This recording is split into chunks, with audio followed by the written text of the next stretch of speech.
How much pain and humiliation can a man take before he finally snaps?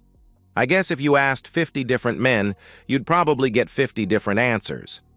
I pondered that as I considered the headstone of the man buried in the grave before me. I didn't know him well at all. In fact, I had spent only a few hours with him, but those few hours forever changed my life. 7 years ago, I was in Cozumel on break from college. I had gone there with some of my buddies who promised great diving, partying, and women. It was fun, and the diving was terrific. One night, however, I decided to spend a few quiet hours nursing a beer in one of the local bars. That's when he came up to my table. "Mind if I join you, young man?" he asked. He was an older man, appearing to be somewhere in his 60s, perhaps even a bit older. His eyes and his general countenance appeared to be of a man who had experienced a great deal of pain and hurt. Something about him seemed somewhat familiar to me, though, and since I was feeling a bit mellow and charitable, I invited him to join me. A smile creased his face as he extended his hand. "I'm Alan Jacobs," he said. I took his hand. "George Richardson," I said. He sat down after we shook hands. "Yes, I know," he told me. What? I wondered to myself. What the hell is going on here? "How do you know who I am?" I asked. "Nothing sinister. I knew your dad. Served with him in Vietnam a long time ago. In fact, he saved my life once, along with quite a few other Marines. Got him the Medal of Honor, in fact." He took a worn photo out of his wallet and showed it to me. I had seen this photo before. A larger version of it hung in my dad's office when he was still alive. Alan pointed to some of the guys in the picture, all of whom wore military field uniforms. "This was your dad. Here I am. We called this guy Spider, because of his spindly frame. He may have looked small, but that boy could fight." He stopped and looked wistfully at the picture as though recalling a memory of old comrades. "Unfortunately, they're all gone now, except for me." He looked back up at me after a few quiet moments. "So, is there someone special in your life? A fiancé or something?" I shook my head. "Not at the moment. I'm too focused on schoolwork right now, but I have been dating a few girls from time to time," I said. He nodded approvingly. "Good for you. Trust me. The worst thing you can do right now is get tied down to one woman. Chase them, do what you gotta do, then broom them, quick. Trust me on that."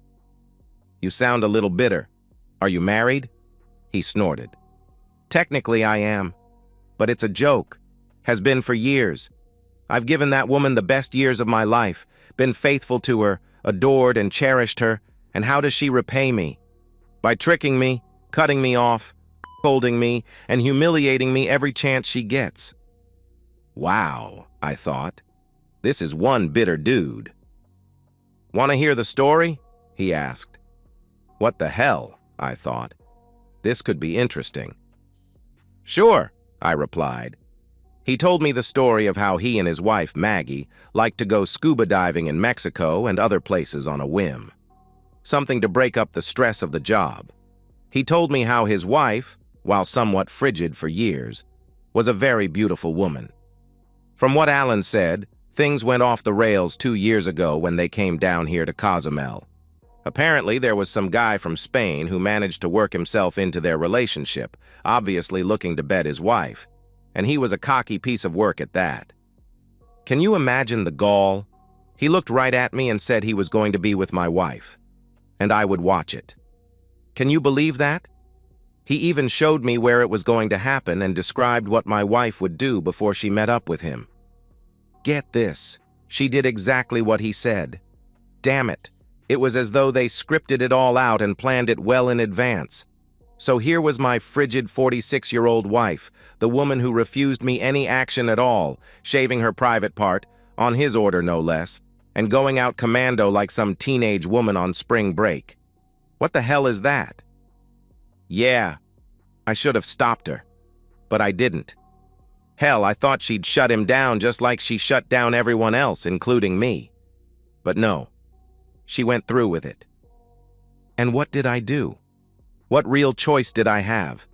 That bastard made it clear that if I didn't go along, he'd be back to be with her morning, noon, and night till I was 90. He told me if I let it happen and watched the one time, he'd leave us alone and go home. But no, that didn't happen. He tricked me.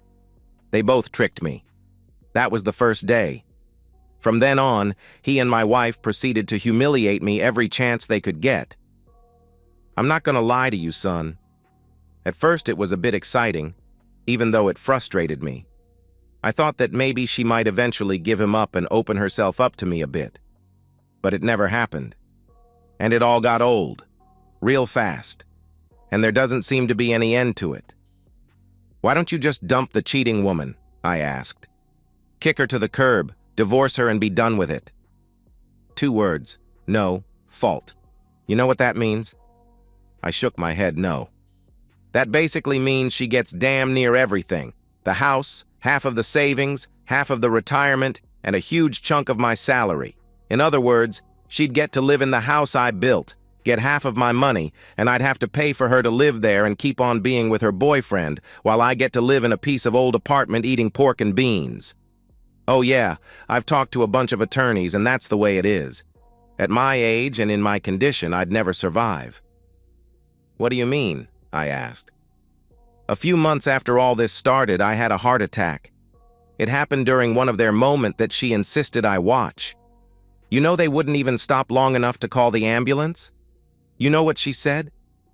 If he dies, he dies. We'll just take his insurance money and travel the world. Then they laughed. What kind of sick, cheating woman does that? I finally crawled to the phone and managed to call 911. They didn't even stop when the paramedics came to get me. And you know what else she did? She and that guy took off the whole time I was in the hospital. I have no idea where they went. Not once did she even visit me in the hospital or check to see if I was okay. I went out on a limb. Why not get revenge? Burn the cheating woman. Find someone to be intimate with and make her watch. He shook his head. No, son, that wouldn't be right. I took a vow before God and everyone to remain faithful to her till death do us part. Those vows mean something to me even if they don't mean anything to her. But that was a big wake-up call for me. I decided there was no way that cheating woman would get anything from me. I changed my will and took her out of it and changed my insurance and the beneficiary on my retirement so she wouldn't get a penny.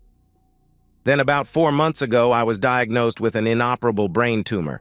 Doc said I had maybe 6 months to a year to live. That's when I decided to put this to an end, no matter the consequences. And tonight's the night I take back my dignity. I was finding all this a bit hard to believe. I think he sensed that and pulled out his phone. I suspect you're thinking this can't be true. No one with a conscience would act like this, right? Maybe in the movies or on one of those erotic fiction sites. But not in real life, he said. I had to agree. He punched a few things on his phone, took out a pair of earbuds, plugged them in, and handed me his phone. Watch this video, then tell me what you think. I put the earbuds on and hit play on his video app. I saw an attractive older woman riding a man whose face was hidden by her body. She appeared to be looking directly into the camera, but I realized she was looking at the face of the man holding the camera. She smiled, but her smile held no warmth. Like what you see? She asked as she went up and down on the man. Your face says no, but I know you do. You're shaking your head no, but I know better. Don't worry, you're never touching me again. Ever. Oh God, that felt so good, she said as she got up. What's the matter? You're not looking too good. Are you going to have another heart attack on us? Good. Maybe it'll be the big one this time. That's okay. I'll play the part of the grieving widow to the hilt. Hell, I've been playing the part of the loving spouse all these years, so I'm pretty good at fooling people. Then we'll take your insurance money and go to all the places you and I wanted to visit and be with each other senseless. On your dime, she added, laughing. This time, the man under her sat up and laughed with her, wrapping his arm around her. She turned to face her lover. Come on, big guy, let's do it again. Maybe we can get him to have a stroke this time, she said. The video ended with the two lovers laughing hysterically. I was in shock, looking at the blank screen before me. "I have lots of other videos just like this," Alan told me. "Why is she doing this? Did you cheat on her or beat her or something?" He shook his head. "No, I never once cheated on her, and I've always treated her like a queen.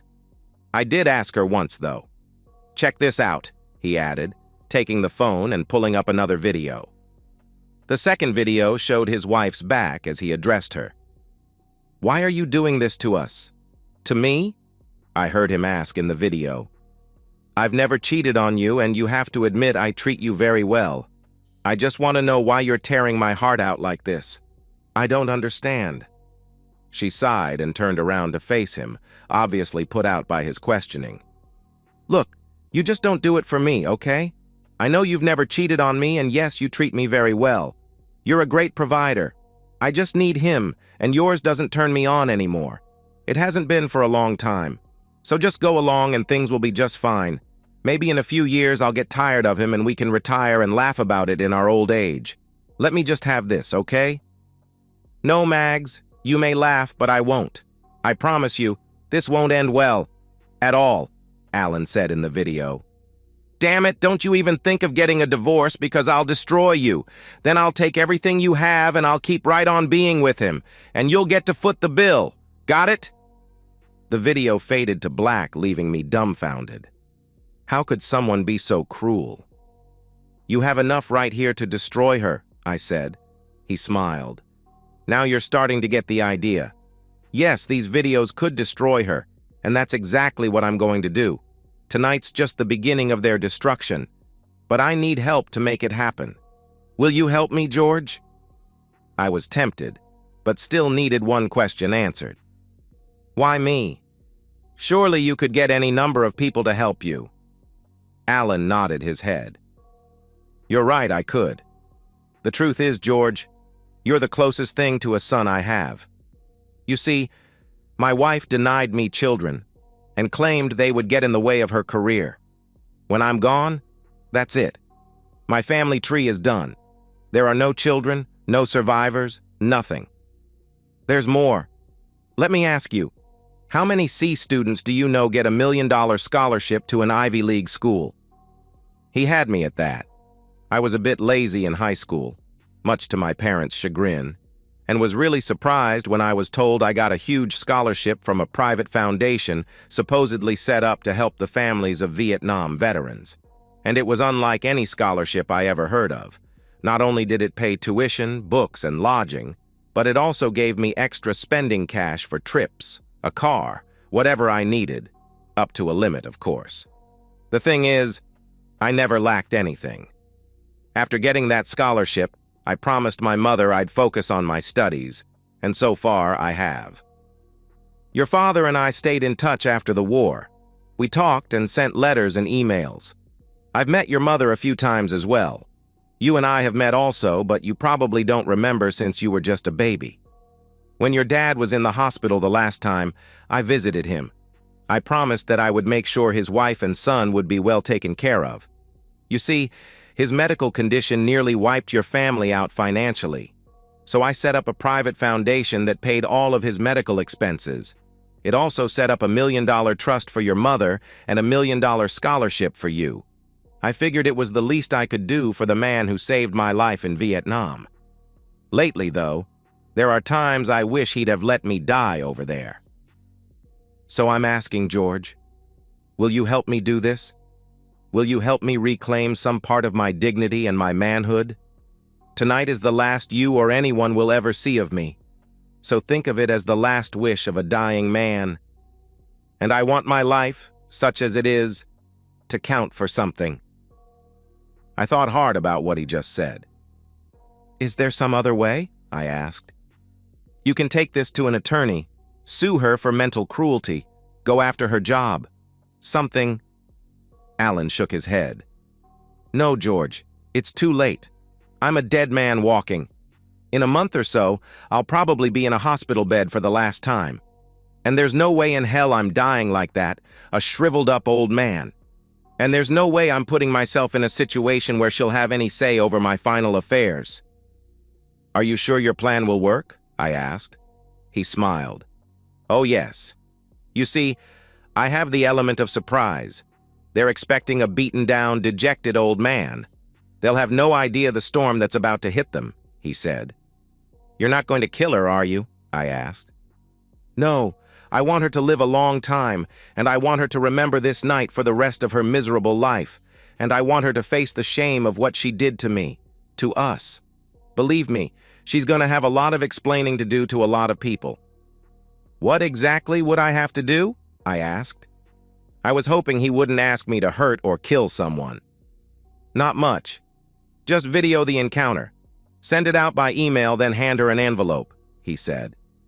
That sounded easy enough. I already have the email drafted up, so all you'd have to do is attach the video and hit send. He pulled 2 envelopes out of his pocket. The thick envelope is hers. It explains pretty much what you'll record tonight. The other one is for you. What's that one for? I asked. There's a key to a safe deposit box, a card, and a letter with some instructions.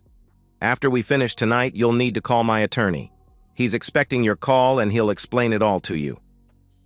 Okay, I'll do it, I said. What the hell? Make a video, send it out, and hand her an envelope. Simple enough. Alan smiled. Thank you, George. This means a lot to me. Call it my last great act of defiance. We finished our beer while watching part of a soccer game on the big screen television. Alan looked at his watch. It's time we head out. You ready?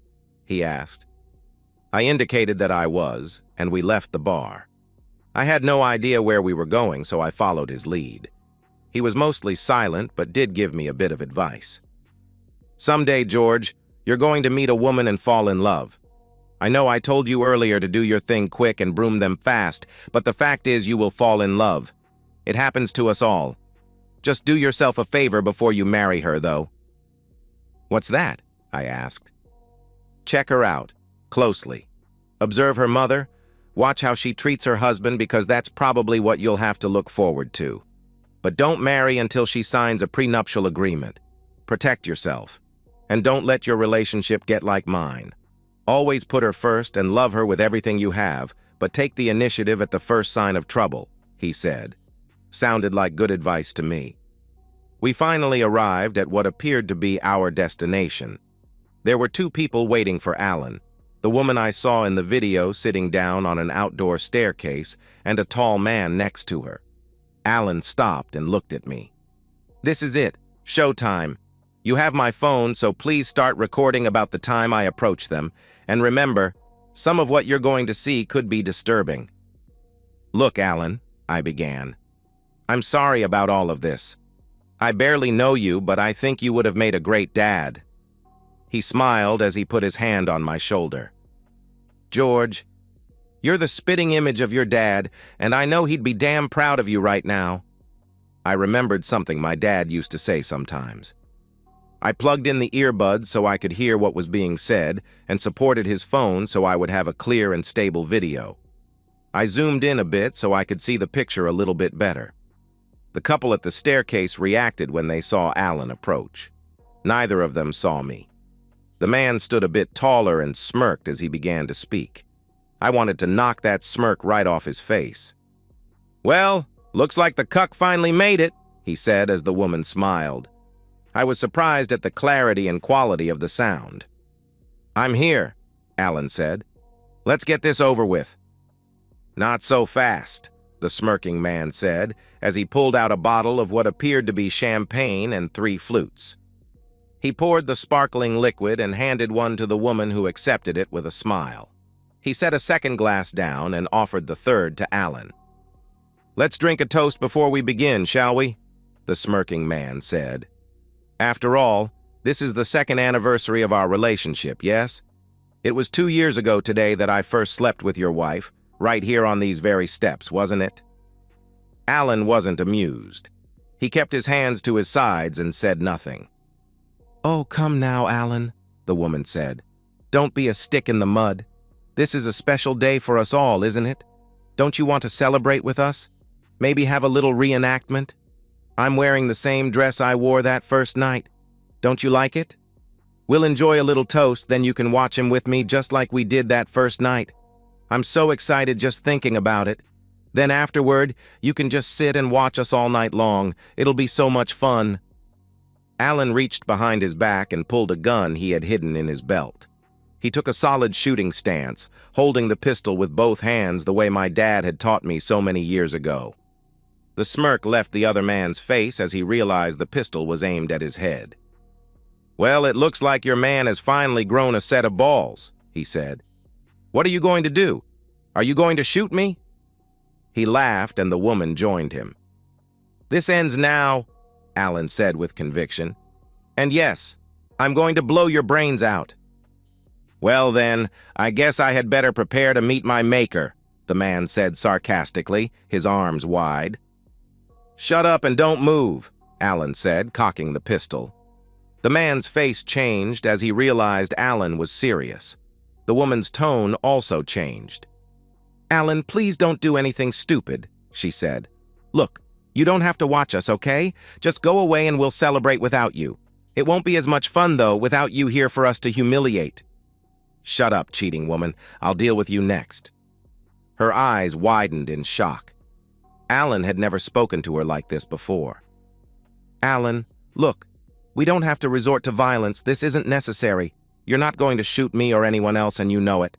Please, put the gun down, and let's discuss this like mature adults," the smirking man said, now clearly nervous. "Oh, so it's please now, is it? You see, that's the problem with guys like you. You think you can just waltz into someone's home, steal the wife, strip the man of his dignity, and then expect the injured party to discuss it calmly. The problem with people like you is that you mistake patience for weakness. You get cocky and overconfident. Well, guess what? Tonight you're going to pay the piper. You were being intimate with my wife, stole my dignity and my manhood, and tonight I'm taking it back. And yes, you will die." "Alan, I'm begging you, please put the gun down and we can end this," the man said. "Would you get on your knees and beg for your life?" Alan asked. The man slowly got on his knees, his hands in the air. "Please, Alan, I'm begging you, don't kill me. We can put this to an end right now and you'll never see me again," he said. Alan addressed his wife. "Look at that, Maggie. Your lover is now on his knees begging me for his life. What do you think now? Not so cocky now, are you?" he asked the man. "What do you think, Mags? Should I let him live?" "No, I don't think so." "Goodbye," Alan said as he pulled the trigger.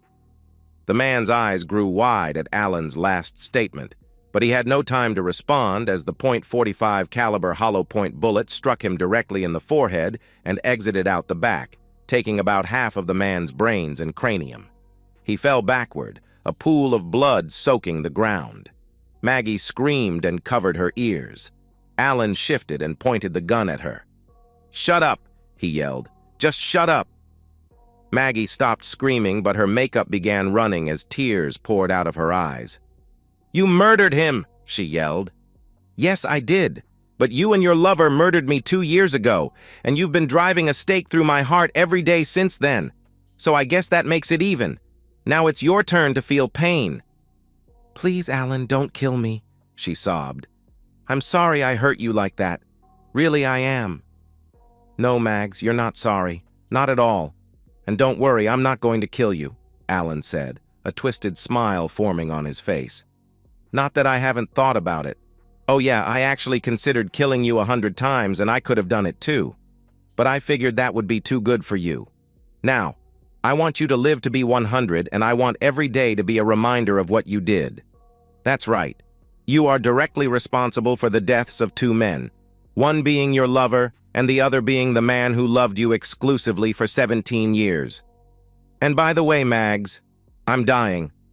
4 months ago, I was diagnosed with an inoperable brain tumor and given 6 months to a year to live. But I decided to take charge of my own fate. And before you celebrate my death, I want you to know that I changed my will and all my retirement accounts after my heart attack. You're getting nothing. Zero, zilch, nada. After I'm done here, there'll be a nice young man giving you something that explains it all." "Can't we talk this out?" she asked. No, Mags. I tried talking to you for the last 2 years. You made it clear how you felt about me. Now you're going to pay the price. Hell, you probably didn't even notice that I haven't worn my wedding ring for the last few months, have you? Yeah, I know you spent $2,000 on that ring. I got $20 for it at a pawn shop. Maybe if you're quick, you can get it out of hock before they sell it. You did what? She asked. That was a special ring I had made just for you. Yeah, about that. You didn't seem to give a blip about it the last 10 years, did you? You sure as hell didn't care the last 2 years. In fact, I don't even remember you once telling me that you love me in the last few years. In fact, you made it clear I just didn't do it for you anymore. I could have accepted a divorce, but no, you had to hurt and humiliate me every chance you got. Please, Alan, let's get some help, maybe some counseling. Don't do this, she begged. Now you care? Now that I'm really dying? No, Mags, it's too late. I warned you this wouldn't end well, but you wouldn't listen.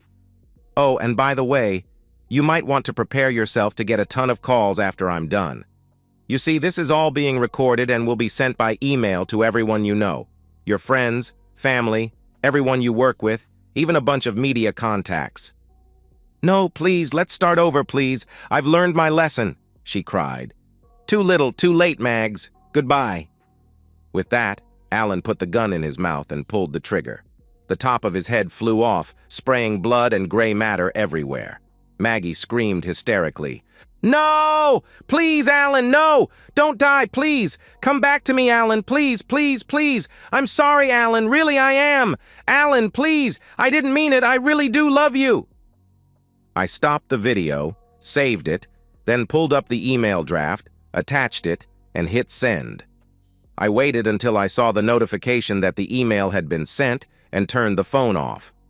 I walked to the hysterical woman who looked up at me. I pulled out the envelope marked Mags and handed it to her. Who are you? She asked through her sobs. From what Alan says, I'm the closest thing to a son he ever had. Too bad. I think he would have made a great dad.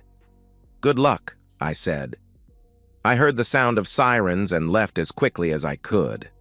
I may have seemed calm outside, but was shaking for quite some time.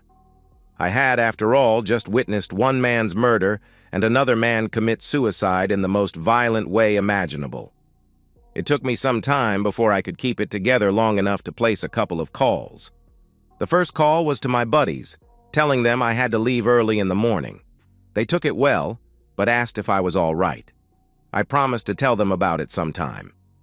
The next call was to the attorney whose number was on the card in the envelope Alan gave me. I identified myself and we spoke for a few minutes. He told me to come see him at his D.C. office in the next day or two, then gave me the directions to the bank that held the safe deposit box where I was to store Alan's phone. He then told me to turn on the news. I did and saw a shortened, edited version of the video I sent out. Apparently, the suicide of a prominent member of the Washington political class was considered newsworthy. Attempts to reach the widow of Alan Jacobs have so far been unsuccessful, the announcer said. According to videos sent to a number of media outlets, tonight's incident is the result of what appears to be an ongoing love affair she allegedly had with a foreign diplomat. It's not known exactly how Jacobs sent the video of his own suicide, but it's generally believed he had help doing so. The State Department has not released a statement on the murder of the foreign diplomat. Stay tuned for updates. I flipped through the news channels to see my video everywhere. I fired up my laptop and found that reports on Alan's suicide had gone viral. Reports said there were 3 videos, but parts of only one were considered safe for network use.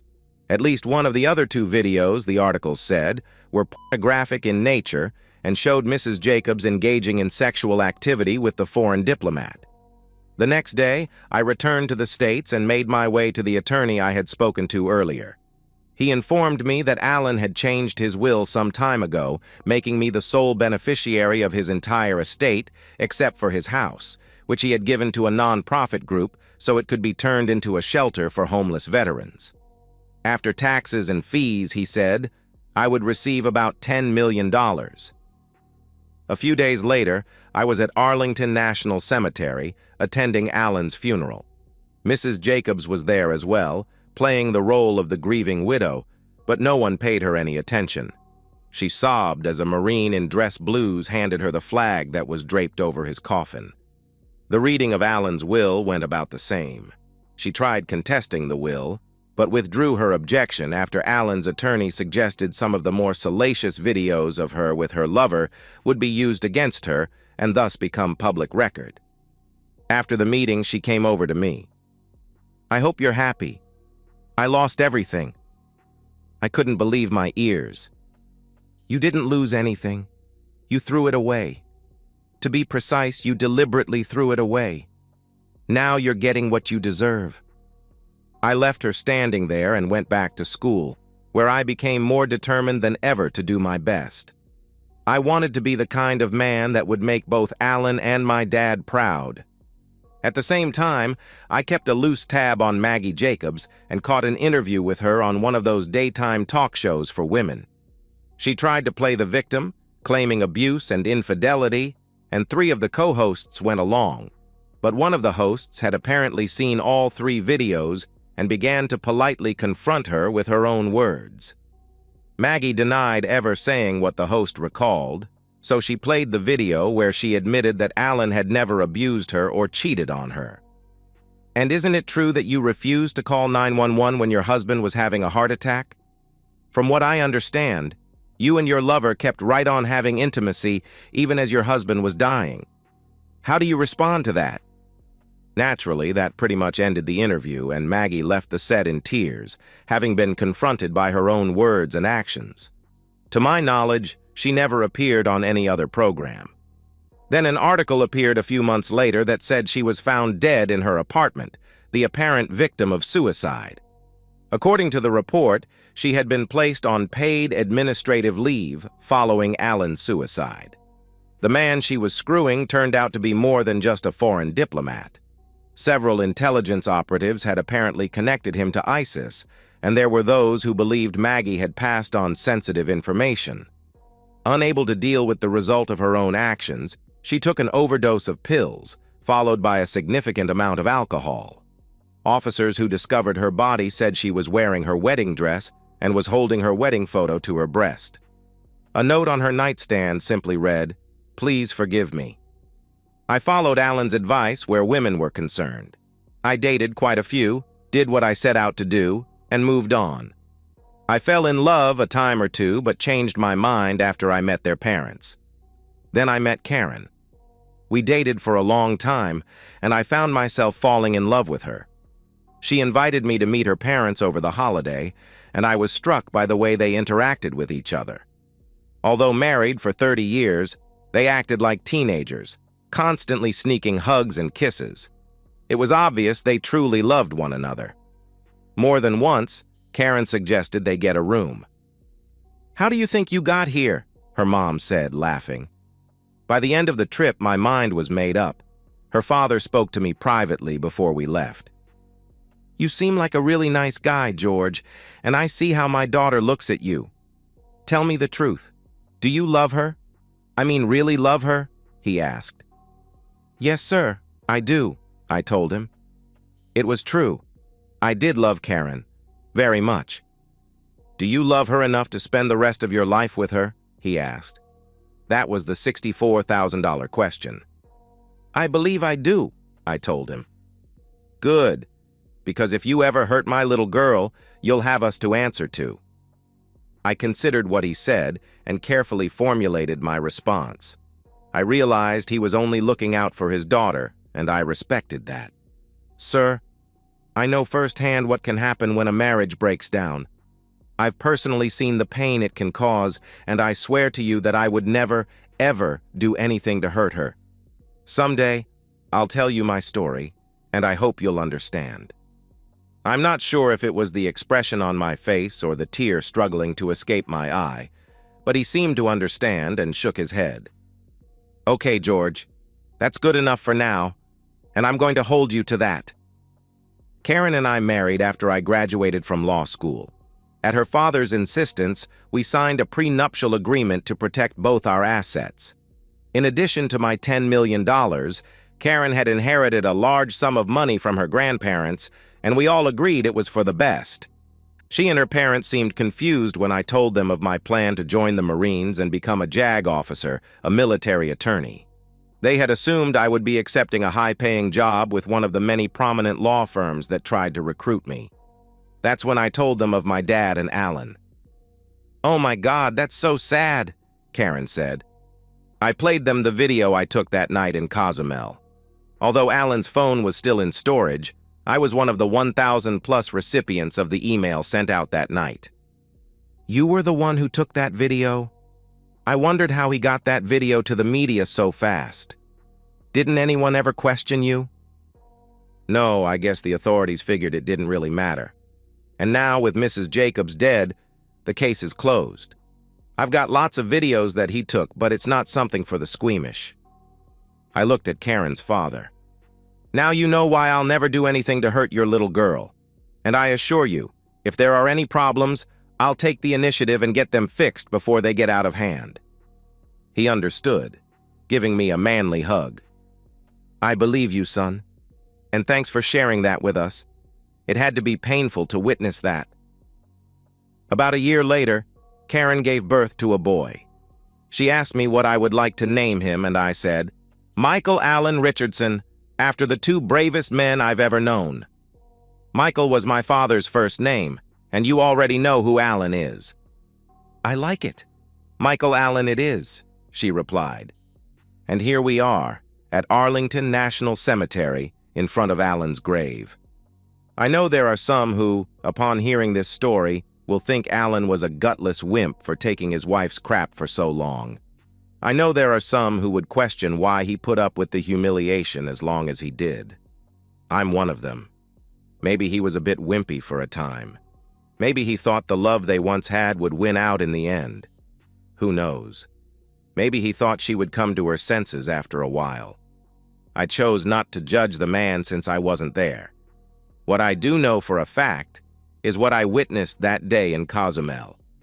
That was certainly not the act of a gutless wimp. I pulled a small eagle, globe, and anchor out of my uniform pocket and placed it on his headstone. I quietly said, "Rest in peace." And that's the end of today's story. If you enjoyed it, please give this video a thumbs up and drop a comment below. Your support helps the algorithm push my content further. If you're new to the channel, don't forget to hit that subscribe button. It really helps me keep creating more stories for you. Thanks for watching, and I'll see you in the next one.